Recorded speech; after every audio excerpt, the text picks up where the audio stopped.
YouTube is an absolute killer way to make money online and build your personal brand, but that doesn't mean it's easy. And if you've started a channel and you're struggling to grow it, then you might wonder if you're too late to the platform and maybe it's already saturated. But that's totally not what's happening here. In fact, there are hundreds of people every day who are starting new channels and successfully growing them to hundreds of thousands of subscribers. I know, because I see it happen all the time at Creator Fast Track. The truth is that there has never been a better time to start a YouTube channel, but there are a lot of things that can make it difficult to grow your channel and can keep your channel really small. Help me!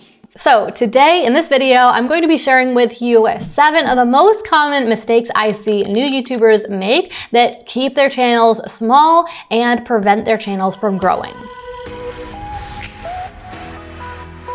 There are all sorts of things that can hold your channel back, and some of them we like to hyper-focus on, like maybe your videos aren't ranking well on YouTube because you don't have your metadata configured properly. But then others are more underlying fundamental type things that are about your content strategy, and it can cause people to not really engage with your content and want to come back for more, or because of the way that YouTube's algorithm recommends your video to people, when they see more of your content, they're not interested in it. So the first thing that could be holding your channel back is one of those things. It's that maybe your channel doesn't have one central topic.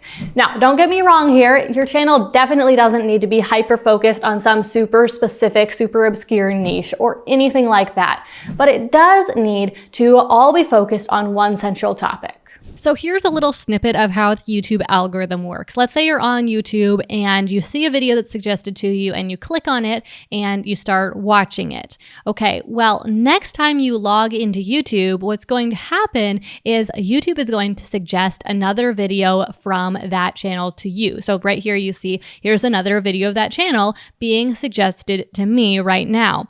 And when all of your videos are on one central topic, then when that happens, there's a high probability that that person who watched one of your videos and then is now seeing another one of them suggested to them will be interested in that other one and want to watch it. So they'll click on it, which will tell YouTube and the algorithm that that person is interested in your channel, and then they'll promote your videos to that person more and more and more.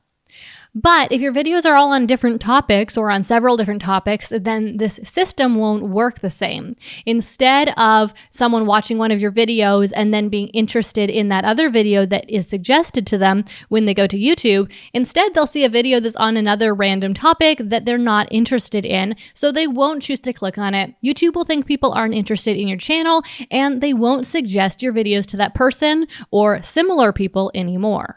The good news is that this is a really easy problem to solve. All you need to do is choose a topic. Now, I know that's easier said than done, but hear me out. First of all, it doesn't have to be super narrow, super specific. It just needs to be a topic that is the focus of your channel.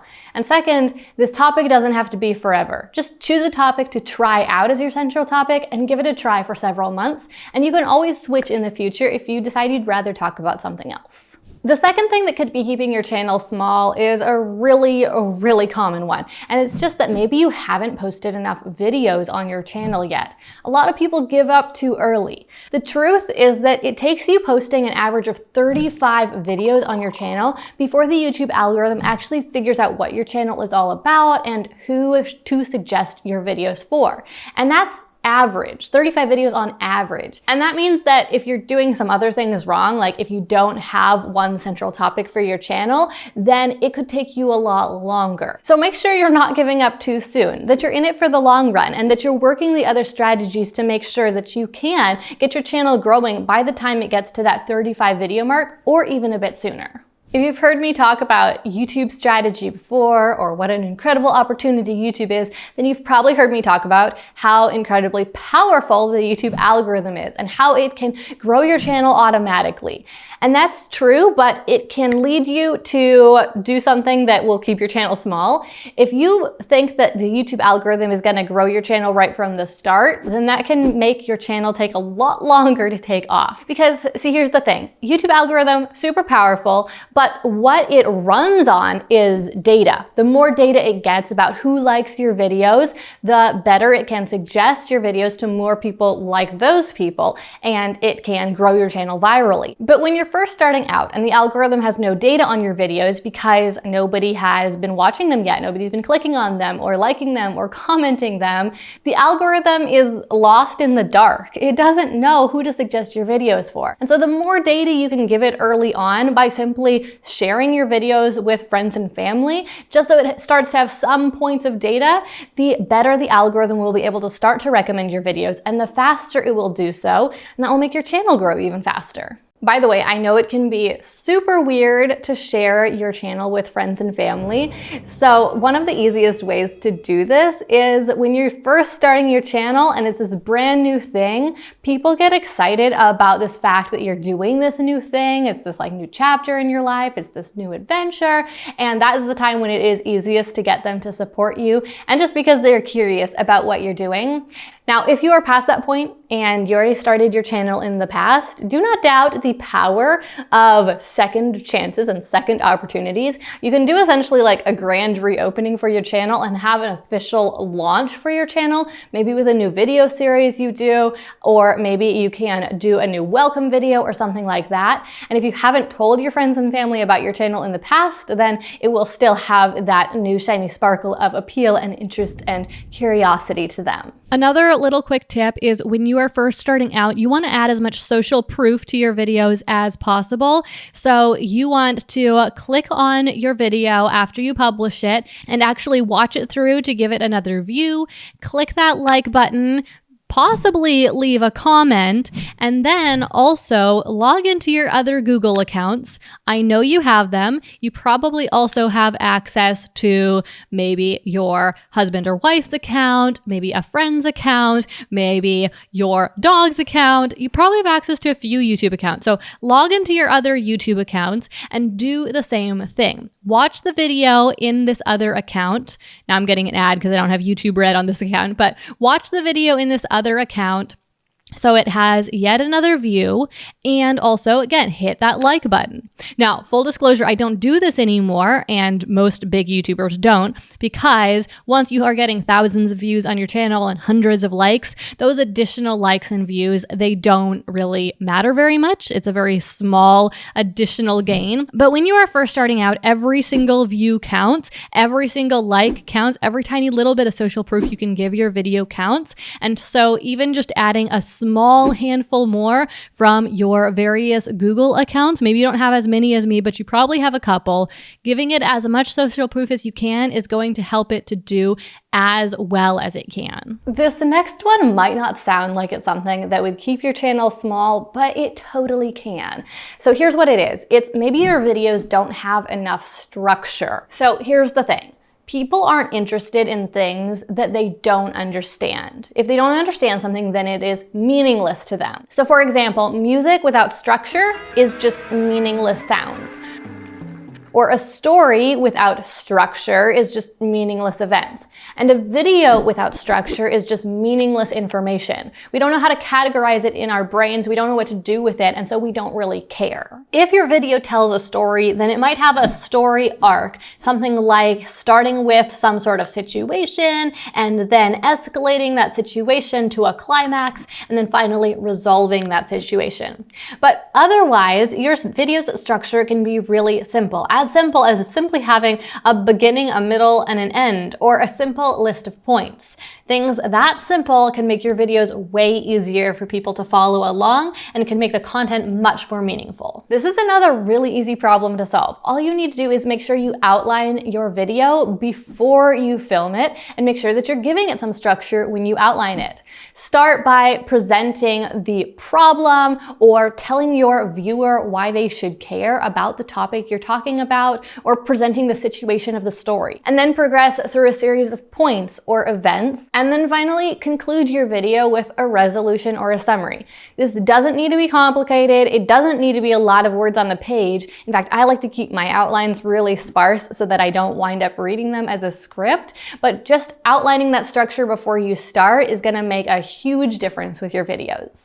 This next mistake, I know you know, but it can be a tough one to solve. So basically the problem is that viewers have really short attention spans, and so if your video pacing isn't quick enough, then you're gonna lose their attention and they'll click on something else, and then your watch time is short, so the algorithm won't recommend your videos and your channel won't grow. So we need to make sure that your pacing is a little quicker. Now that does not mean that you need to have a frenzied pace throughout your videos, and right now you might be thinking, but I want to explain things fully, or I want to have a nice slow aesthetic in my videos.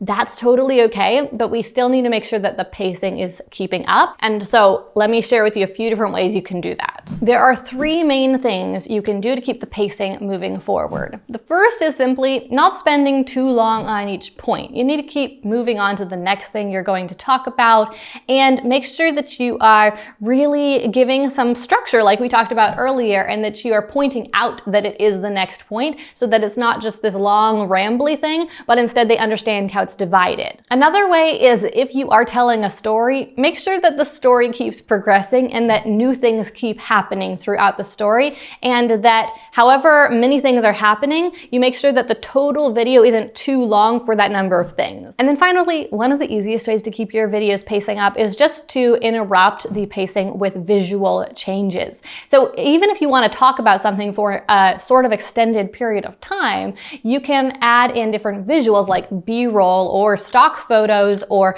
images of what you're talking about, and that can help to chop up the video in a nice way and keep that pacing up. How you'll solve this problem and put this tip into action is when you are editing. Now, of course, it starts before that. It starts with your plan for the video and making sure your video has good structure. But assuming you're doing that, then we're gonna work on this in editing. So you wanna make sure that when you're editing, you are piecing together multiple clips that work together to make the video, instead of just having one long clip for your video.